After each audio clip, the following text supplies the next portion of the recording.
Welcome to Hochoka Podcast. Winston Churchill, who served as Prime Minister in England during the Second World War, once said, "I'd rather spend half an hour in the company of a top carpenter than 3 hours in the company of an average brain surgeon." It's our good fortune today to spend around a half hour with someone we consider a top carpenter here at St. Joe's. Hello, Mitaki Api, and welcome to Hochoka, here at the center of St. Joseph's Indian School's campus. I'm Scott Wooster, your Hochoka host. Today we're joined by Trinity Sazu, 2021 graduate of St. Joe's, who went on to study the building trade and now applies his talents on the carpentry staff of the school. He joins us for an episode in our series where we visit alumni called Talking Teoshbe. Welcome, Trinity. Thank you. I'm glad to be here. Yeah. So Trinity and I have known each other for quite some time. Trinity's been a student at St. Joe's since you were... Yeah, forever. Yeah. What grade did you come to school here at St. Joe's? I came into St. Joe's in first grade. In first grade. First grade. You're officially a lifer of St. Joe's? Officially a lifer at St. Joe's. Okay, and for those who don't know what a lifer is, can you explain that? A lifer is when someone is at St. Joe's from first grade all the way till they graduate. Okay, yep, and you graduated, we just decided, 2021. I graduated in 21. Okay, excellent. I'm going to, just as a quick way to go through this, I'm going to give you the rapid fire, and I haven't given you these questions ahead of time, but I'm just going to say a word or a phrase. You're going to hit me back with a word or phrase as we go along. Okay. Who's your hero? My grandpa. And his name? Arnold Sazu. Arnold Sazu. Your favorite season of the year? Fall. Okay. Cats or dogs? Dogs. Dogs. Best time of the day for you? 8 o'clock at night. Nighttime. Yep, okay. nighttime. Why 8 o'clock at night? That's where I get settled down, you know? Okay, you're chilled by that. That's where I'm chill, yeah. Okay. Name your style. Kind of laid back and go with the flow. Okay. What's in your fridge? Milk and eggs. Milk and eggs. You're a dairy guy. Yeah. Okay. What's your kryptonite? Having to explain things because I'm horrible at it. Okay. Well, I'm going to test that today for you. Okay. On camera, too, no less. What's your superpower? Math. Really? Okay. Served you well in your carpentry, I would think, right? Yeah. Served you well in Votech school. Mm-hmm. Okay. What's the first thing you've got on your bucket list? What do you want to do in this life? Soon I want to move out of state and live somewhere on my own. Okay. That's the plan. And I'm going to come back to that later as we go along. Swimming pool. Cannonball or toe dip? Cannonball. All the way. You jump in all the way? Yep, all the way. Okay. Is your bed made right now? Yep. Every morning. Is that a St. Joe thing? You learned that here? Yes, it is actually, okay. yeah. All right. And do again or do over? You pick and tell us about it. I would like to do my 4th through 6th grade years again. Do again, not do over. Because I don't want to undo what I did. Because I won't be the same person I am today. So you would, those were good years for you, the 4th through 6th grade? Those were my prime years, yeah. Okay, so let's do it again. Yeah, okay. I would love to do it again. Wouldn't that be fun? It would be very fun. Yeah. So let's get into the meat of our conversation here. Done with rapid fire. Knowing you were a lifer, you came here from 1st through 12th grade and got to know a whole bunch of people that worked here at the school, and a lot of students that came and went during that time. And knowing that our parents who send kids to school and the general public are the audience for this podcast, what would you want them to know in a nutshell about your experience at St. Joe's? My experience at St. Joe's is, well, it had a lot of ups and downs, but it was uphill all the way. Okay. You know, it was hard, but it was a good path to be on when I came here. Okay. Nothing came easy? Nothing came easy, no, because growing up from where I'm from, it was a big change from, back home to living in a boarding school. Okay. when you came here, sometimes you hear people say that it takes a village to raise a child. And you already alluded to your grandpa back at home, Arnold Sazu being your hero, and a lot of us here know Arnold, at least somewhat. And there's a lot of people at home, and there's a lot of people at St. Joe's who have helped you out over those years. You've come into contact with a lot of adults over that time. Can you think of any particular people here at St. Joe's that may have helped you and made a real strong impact on you, and why did they impact you in that way? Well, the house parents did a lot of impacting because you're in there with them every day. Mm-hmm. You see them every day, you get to know them every day, you get to know more, and they're the ones that get after you if you do something bad. And just the house parents, the teachers, and the counselors, they had a huge impact. Yeah. Throughout my years here. Is there anybody in particular that has been very impactful for you? Yes, Otis, my 4th through 6th grade house parent.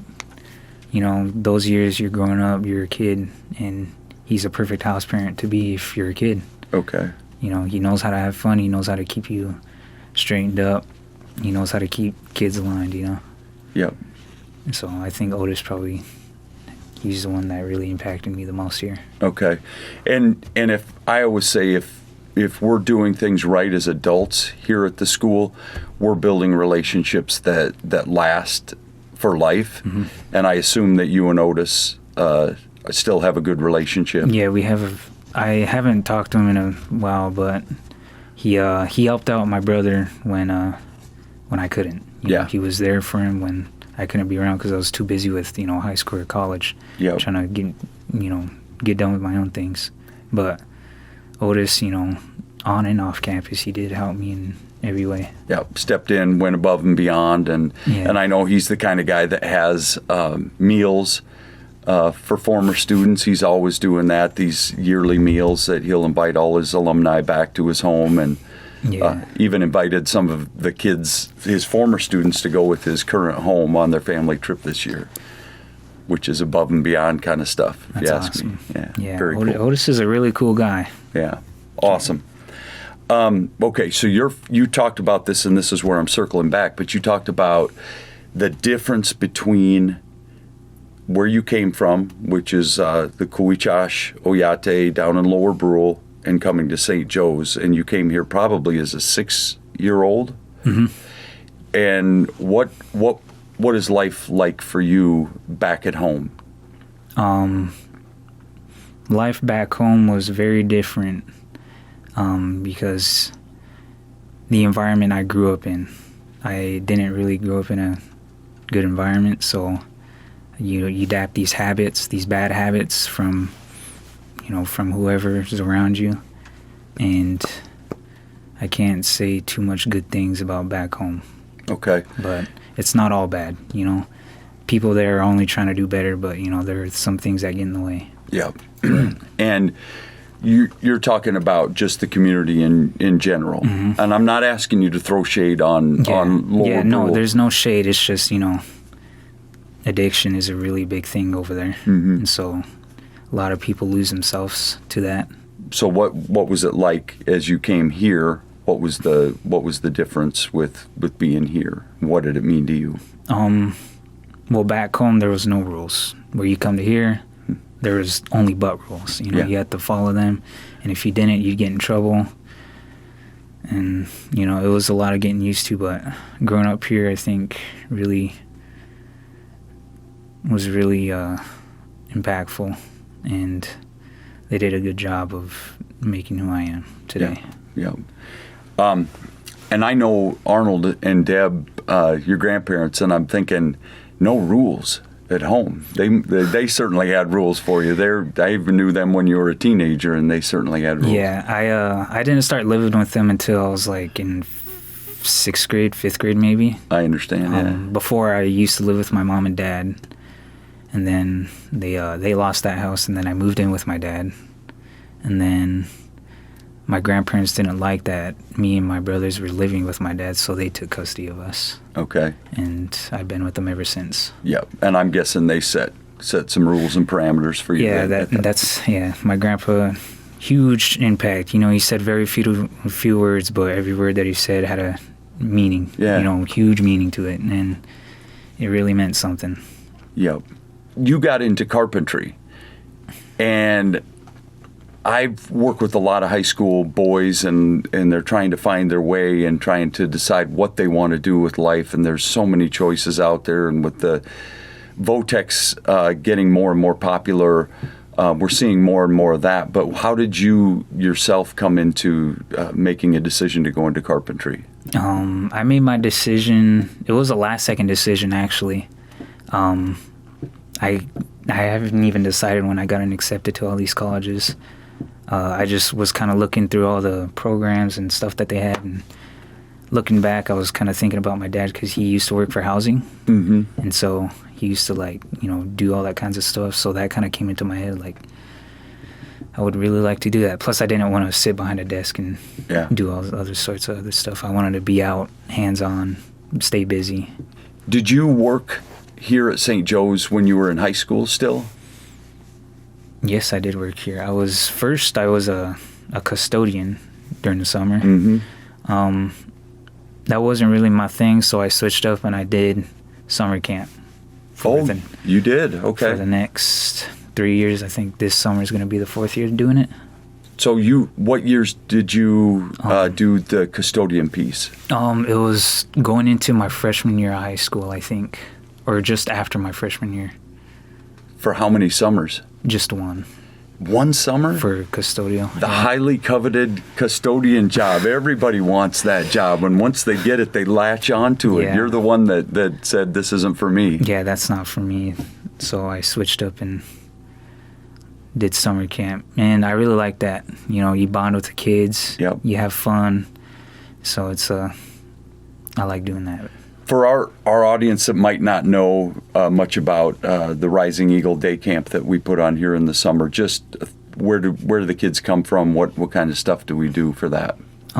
We pick up the kids from Fort or Lower Brule, and Lower Brule, I should say, Fort and Lower Brule. Fort Thompson gets 2 weeks of summer camp, and then Lower Brule gets 2 weeks of summer camp. But we take them, we go over to Fort, we pick them up, we bring them here. They go out, have breakfast, and then there's 2 groups that they split into, 2 different age groups. There's a younger age group, and then there's an older age group. And then they go out, we do all sorts of fun activities. We do Lakota studies with them, and pool. Everyone loves the pool. They love the pool, and just all sorts of other fun activities and stuff. And then take them home at the end of the day. Take them home at the end of the day. Gives them a nice place where they can come and be safe, and alternative, something to keep them busy in the summer for kids that are elementary school. Yeah. And you really like that. I do. You took to working with kids. I like working with the kids. It is a little of a hassle. You got kids trying to argue back with you. But I was there once, so I know how to keep them straight. Makes it easier, doesn't it? Yeah. Knowing the ropes a little bit. So did you say you're going to do that again? Or yes. So you take a break from the carpentry job and you get to, in the summertime? Yes, I spoke with my boss up there, and they allowed me to do the summer camp. Yeah. Again. Because it's that important to you to want to give back to the kids? Yeah. I really... Plus, it gives me a little break from the carpentry job. Yeah, exactly. Very cool. I like that. Maybe there's a future in working with kids for you. I don't know. Maybe. Yeah. I don't know. You just don't know. At the end of high school, you're a senior. You're getting ready to go on to the next step. You could have gone into being a teacher or a counselor or something like that. You chose carpentry. Why? Yeah. Like I said before, my dad was, in housing and stuff, and I wanted to just be hands-on. Yep. So that was one thing that really pushed me towards being a carpenter. Yeah. Math play into that at all too? Or? It does. Okay. Yeah. Into your decision, I'm good at math, maybe this is something that I've got aptitude for? Yeah. Okay. And so then you settled in on Watertown, Lake Area Votech, correct? Mm-hmm. What was the draw to that school up there? I think my sophomore or junior year, I went up there for like a college trip. Mm-hmm. And I really liked the campus. It was really cool. And, just being that was actually my first college trip. So that kind of really, that's how I kind of sat down on the Lake Area. Okay. It hooked you right away? Yeah. And you were there for how long? I was there for 2 years. It was a 2-year program, and I still remember you coming back for your visits, and you'd always come back and visit the old crew back here, and watched you mature even more as you went to college, and you find you're living on your own, you become a little different person. And was it always in your plans to come back and work at St. Joe's, or how did that fall into place? I had no plan. Like I said, I'm laid back. I go with the flow. The only reason why I got this job is because I was offered it. And, it lined up being a carpenter, so I was like, yeah, I'll take it. Yep. And you're go ahead. And it's home. This is home. Yep. I was going to say that. You're close. Chamberlain's home, St. Joe's is home. You're close to Lower Brule. You're 40 minutes away if you want to visit family there. Yeah, I also got family duties too. Yep. So I got to do my part. Yep. And help my grandma out. Yep. And you have a younger brother. Still here. Yeah, he's still here. He's in Germany right now. Yeah, that's right. He took off this morning. I think he's on a jet. I'm jealous. Yeah, very jealous. You never got to do that, did you? I had the opportunity, but I got scared. Okay, to make the flight all the way to Europe and do that. Yeah, what a program that is, though. I regret that decision. But I bet you made a couple of trips while you were here, donor luncheons. I made three donor luncheon trips. I went to Tampa, Florida. Yep. I went to Washington, D.C. Okay. And I went to Houston, Texas. Wow. That might be a record to earn 3 donor luncheons. That's pretty cool. Not a lot of kids get to make that many. So you were doing something right while you were here. And off air, you made mention that when you were young, you were a bad kid sometimes. Oh, yeah. Yeah, that was only back when I was back home. Not here, though. When you were very small? Yeah, just small, like growing up. First through sixth grade, around there. Yeah, yeah.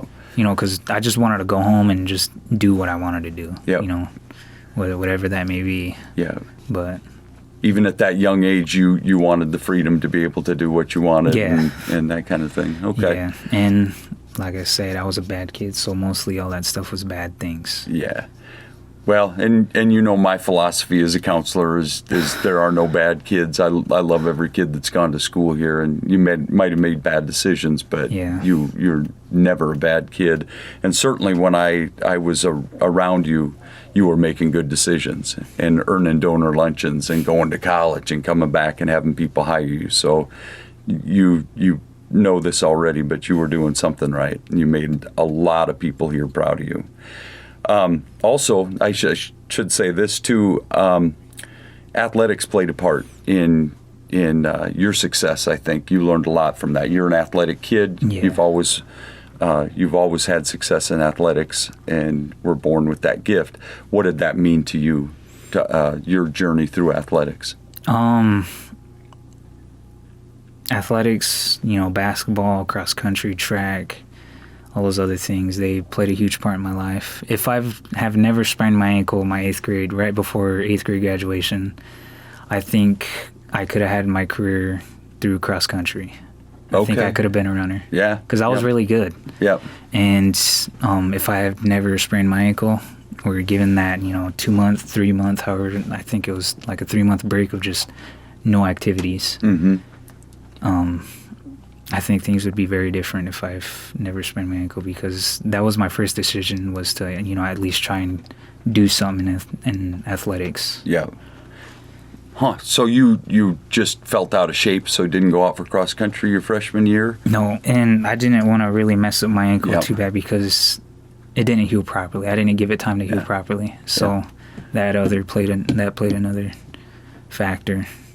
But you ended up playing basketball for 4 years for the Cubbies, and it was a good career. It was. I liked it. I think I did a good job as a student athlete, coming to basketball too. Yeah.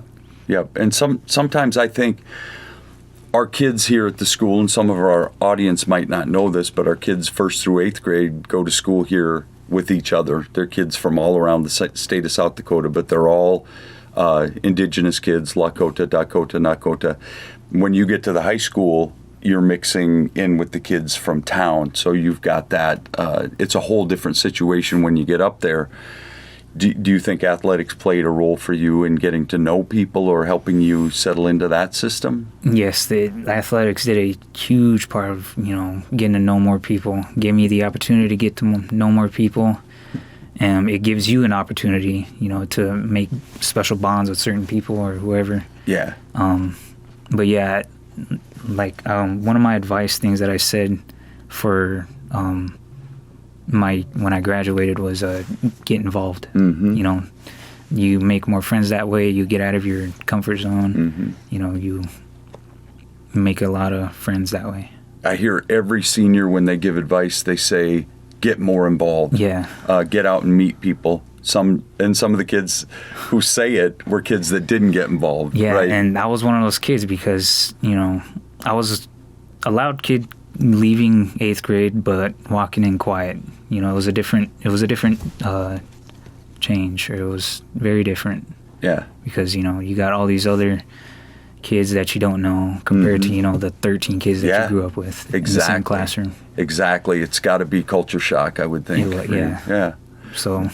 Well, and as you say, you walked in quietly up there. You did put yourself out there and get involved with the basketball team, which I think is important to who you are too. There's a Lakota word I want to use with you and talk about what it means, but it's kihelakayo.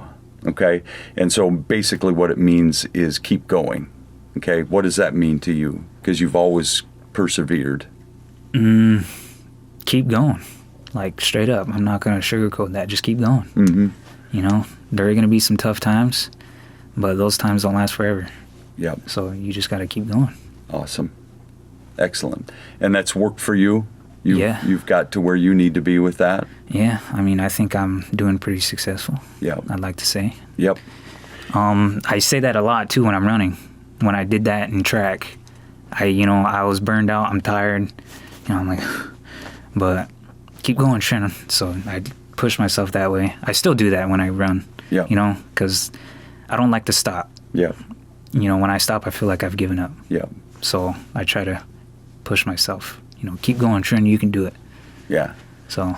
And it's pretty obvious that you've taken that from running or basketball or whatever it might be, and you've put that on your own life and whatever you need to do, whether it's helping your grandma now or it's watching out for your brother or being there for other people or doing the carpentry business, making sure that you're making a living. It seems like you're doing that very well right now.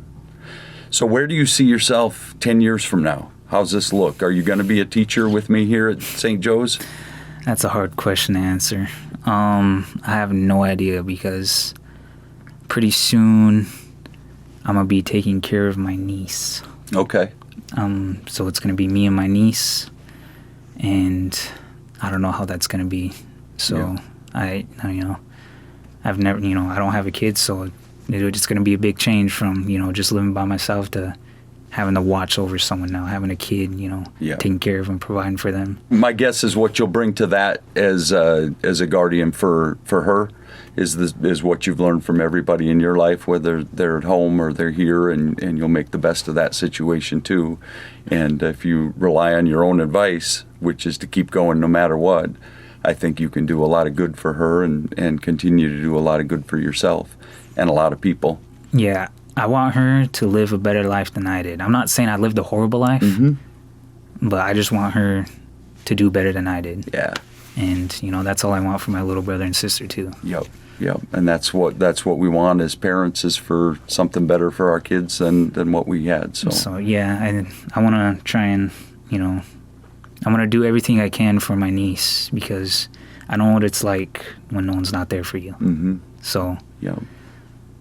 I don't want that falling on my niece. Yeah, exactly. Well, you seem like somebody that she can depend on. So we'll support you here, of course, like we always do. But you're strong, and you'll keep on a good road for her. I'll do my best. Yeah. So from me and on behalf of the folks at St. Joe's, your family here, we're all Teoshbe. I think you know that. We're all supportive of one another. If you need something from us, we're glad to help you. But you seem like you have a lot of things figured out, and I know you're gonna work hard and do what you need to do.